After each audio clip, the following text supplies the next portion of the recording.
Christian conversion therapy for queer people is neither Christian nor therapeutic. Hi, I'm Jeremy. I'm a deep skeptic, also a pastor. For those of you who are not familiar with this horrifying practice, it is where queer, often teens, sometimes adults, are sent to a program that is referred to as therapy or a therapist to convert them from being queer to being straight. Let's start with why it's not Christian. It's not Christian because queer people are born that way. And there is so much scientific research to support that. It's just now something that can't be argued.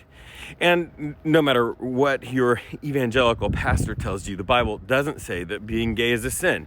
I've got a verse-by-verse explanation pinned to my profile. I'm not going to do that here.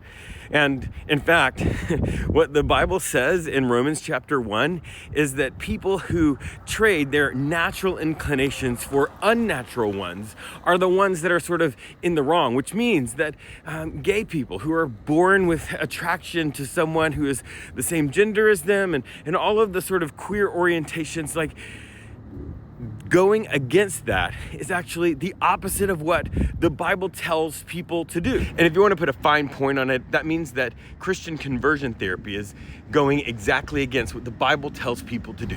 But the bigger problem for me is that it's actually not therapeutic.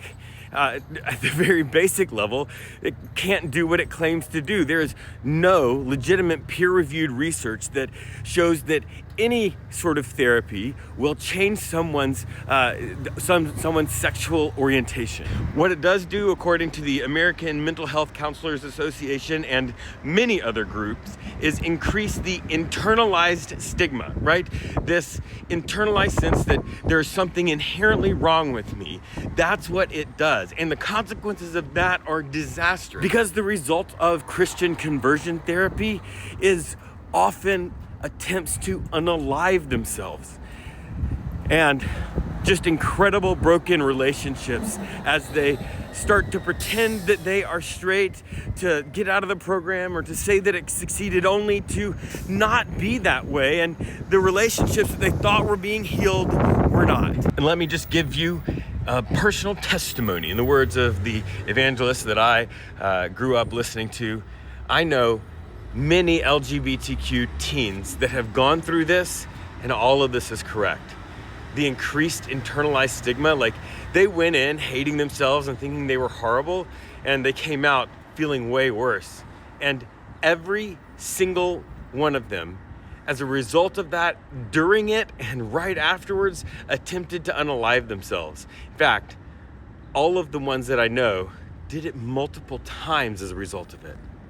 I've said it multiple times, and I'll say it again. If your beliefs cause people to want to unalive themselves, you need different beliefs. And they're not Christian ones, because Christian beliefs are loving and accepting and grace-filled.